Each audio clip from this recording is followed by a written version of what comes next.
अग्रलेखामध्ये असं नाही नाही, मला वाटतं उद्धव ठाकरे म्हटले काल. त्यांचं नाव नाही घेतलं तुम्ही. आपण माजी मुख्यमंत्री आहात उद्धवजी ठाकरे. कोणाबद्दल कशी भाषा वापरावी हे या वयात तरी कळलं पाहिजे. माझं मत असं आहे, आम्ही पण त्यांना कोरोना म्हणू शकतो ना. उद्धव ठाकरेंना कोरोनाच आहेत ते.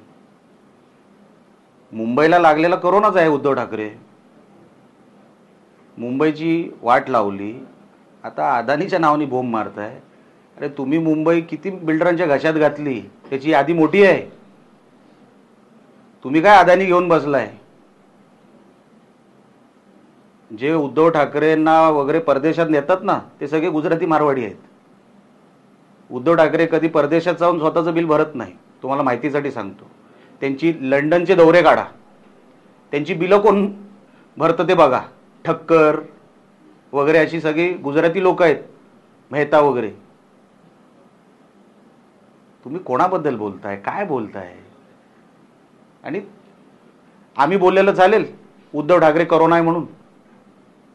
आमच्याकडे तर पुरावा आहे. ते आले तेव्हा कोरोना आला, ते गेले तेव्हा कोरोना गेला, म्हणजे कोरोनाच गेला ना. आता तरी उद्धव ठाकरेंनी त्यांच्या त्या मानसिकतेतून बाहेर यावं. त्यांची एक नेगेटिव्ह मानसिकता झाली आहे. एका माजी मुख्यमंत्र्याला ते शोभत नाही. पॉझिटिव्ह राहा, चांगलं काहीतरी पॉझिटिव्ह करा महाराष्ट्रामध्ये, चांगलं वाटेल. हे कुठले शब्द कोणतरी बोलला असेल, टीव्हीवर बघितलं असेल आणि ते भाषणात वापरायचं, हे बरोबर नाही. निवडणूक आहे त्या ठिकाणी भाजपने आपली भूमिका स्पष्ट केली आहे की आपण सोबत निवडणार. शिंदे शिवसेनेची अशी तयारी आहे. मला माहित नाही तुम्हाला आठवतं की नाही, आत्ताच 4 दिवसापूर्वी पावशीला मेळावा झाला आमचा. आणि त्या मेळाव्यामध्ये मी स्पष्ट केलं आणि एक इंटरव्ह्यू दिला झी 24 तासला. त्यामध्ये मी स्पष्ट केलं की आम्ही महायुतीसाठी आग्रही होतो, पण आता युती होईल असं वाटत नाही. आणि म्हणून आम्ही स्वबळावर ताकदीने लढू. आमचं नियोजन आहे, आमची तयारी आहे, कुठेही कमी पडणार नाही. 50च्या 50 जागेंवर आम्ही लढू शकतो, जिंकू शकतो. आणि जिंकायसाठीच निवडणुका लढवायच्या असतात. आणि जिल्हा परिषद, पंचायत समिती, नगरपंचायती, नगर परिषदा ताकदीने लढणार आणि जिंकणार. की तुम्ही म्हटलात की 2 आमदार आमचे आहेत, आमचा जिल्हा परिषद अध्यक्ष होईल. तर तिकडे पालकमंत्री नितेश राणेंनी असं म्हटलंय की राणे साहेब भाजपमध्ये आहेत, त्यांच्या विचारांचाच अध्यक्ष यापूर्वी जिल्हा परिषद होता आणि आताही जिल्हा परिषद अध्यक्ष भाजपचा होईल, अशा प्रकारचे. खासदार राणे साहेबांच्याच विचारांचा जिल्हा परिषद अध्यक्ष होईल, मान्य आहे. त्यांनी भाजपचा म्हटलं, तुम्ही शिवसेनेचा होणार म्हटलं. दाखवा मी कुठे म्हटलंय. अजूनपर्यंत मी बोललो स्वबळावर निवडणूक लढणार. आणि राणे साहेबांचा परत म्हणून मी बोललो, मी पावशीचा उल्लेख याच्यासाठी केला. 27 वर्ष राणे साहेबांनी जिल्हा परिषदवर आपला झेंडा लावला, फडकवला. तर जो काय आमचा उद्याचा अध्यक्ष बसेल तो राणे साहेबांच्या विचारांचाच असेल, एवढंच बोललो मी. की ज्या उद्याच्या निवडणुका आहेत, जिल्हा परिषद असतील किंवा पंचायत समिती किंवा नगरपंचायतच्या निवडणुका ज्या असतील त्या आपण वेगवेगळे लढू, मात्र सत्ता स्थापनेच्या वेळी एकत्र येऊ असं म्हणलंय. काय होऊ शकतं, होऊ शकतं ना. जर तरला आज उत्तर नाही ना, काय होऊ शकतं. पण प्रत्येक माणूस हा जिंकण्यासाठी लढतो, हा विषय आहेच ना.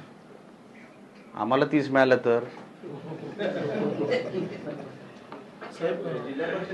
परवापासून माझ्या मनात हा विषय क्लिअर आहे. असं करू नका. हा विषय पार्टी लेवलवरचा आहे, फॅमिली लेवलवरचा नाही. तुम्ही जे करायचा प्रयत्न करताय ना, मला लक्षात येत आहे. Me with all due respect सांगतो साहेब, असं करू नका. हे काय विषय नाही, तसं काही गडबड नाही. पण तुम्ही काय करताय, तुम्ही फॅमिलीमध्ये घुसायचा प्रयत्न करताय कारण नसताना. आम्ही घुसलं चालेल का तुमच्या फॅमिलीमध्ये? सांगा कधीपासून घुसायचं आहे. असं नका करू. आपण प्रोफेशनल आहात, प्रोफेशनली हँडल करा. शिवसेना, बीजेपी, राष्ट्रवादी आणि इतर पक्ष असे सगळे आपापली निवडणूक लढत आहेत. आम्ही दोघंच लढतोय का? नाही ना. हा प्रश्नच साहेब चुकीचा आहे तुमचा. कोणाविरुद्ध कोण नाही आहे, प्रत्येक माणूस आपल्या पक्षासाठी शर्यतीत आहे. आणि असं कुठेच नाही आहे की मी विरुद्ध कोणतरी आहे, असं कुठेच नाही, अजिबात नाही. तुम्ही किती जरी रंगवायचा प्रयत्न केला, निलेश राणेच्या तोंडातून एक चकार शब्द ह्या निवडणुकीत निघणार नाही कुठल्याही विरोधाबद्दल किंवा कुठल्याही पार्टीबद्दल. आपण विकासाचा दृष्टिकोन घेऊन चाललोय साहेब. आपल्याला कोणी पार्टी जिंकली तर सिंधुदुर्ग जिंकला पाहिजे, आपली शर्यत ती आहे. म्हणून नको त्या विषयांमध्ये ह्या निवडणुकीला ढकलू नका. जिल्हा परिषद अनेक वर्षानंतर ती निवडणूक होणार आहे. आज जर आपण एक संघ राहून ती जिल्हा परिषद नाही जपली, अहो ती ऑपरेटिंग एजन्सी आहे जिल्हा परिषद. आमचा जो निधी वर्ग होतो ना, तो जिल्हा परिषदला होतो. 2 वर्षाचा कालावधी असतो जिल्हा परिषदला. पहिली आपण प्रोसिजर जाणून घ्या. जिल्हा परिषद जर अशी डिफंक्ट राहिली, नॉन फंक्शनल राहिली, साहेब सर्वात जास्त फटका जिल्ह्याला पडतो. त्यांनी असं म्हटलंय की सरकारला मी 12 वाजेपर्यंत अल्टिमेटम देतो, नाही तर राज्यभरात रस्ता जाम करू. अजूनपर्यंत किती जाम झाले बघा. मला शेतकऱ्यांचा विषय जो आहे ना तो गंभीर आहे, पण ही धमकीची भाषा जी आहे ना, बच्चू कडू जे नेहमी धमकी देतात, मला माहित नाही त्यांचं काय कुठे काय विस्कटलेलं असतं. नेहमी धड बोला ना, धमकी कसली देता?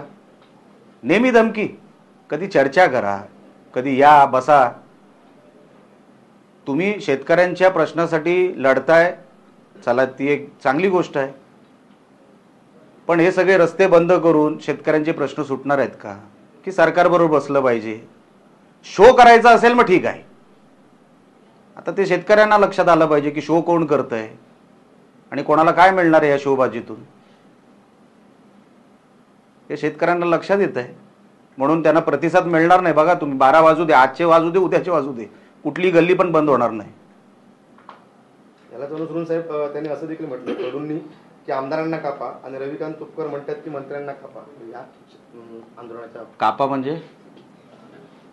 म्हणजे काय? मर्डर करा? एवढं सोपं आहे महाराष्ट्रात? ही भाषा आहे? ही भाषा आहे काय? अजूनपर्यंत त्यांना कोण वेडा वाकडा भेटला नाही आमच्यासारखा, म्हणून ही कापाकापीची भाषा करताय. ही काय भाषा आहे का? एका पुरोगामी राज्यातली ही भाषा, ही शोभते काय? काय कापणार आहात तुम्ही? कोणाला? आमदारांना, खासदारांना, मंत्र्यांना? बघूया कोणाच्यात हिंमत आहे ती. अहो शेतकऱ्यांसाठी आम्ही गंभीर आहोत, शेतकऱ्यांसाठी आम्ही सेन्सिटिव्ह आहोत. आम्ही ऐकून घेऊ, पण ते शेतकऱ्यांचं ऐकून घेऊ. या धमकीला नाही ऐकणार आम्ही. एवढा कोण मोठा नाही झाला महाराष्ट्रामध्ये कापाकापी करायला. धार दोन्ही बाजूला आहे, लक्षात ठेवा. नको त्या पोकळ धमक्या देऊ नका.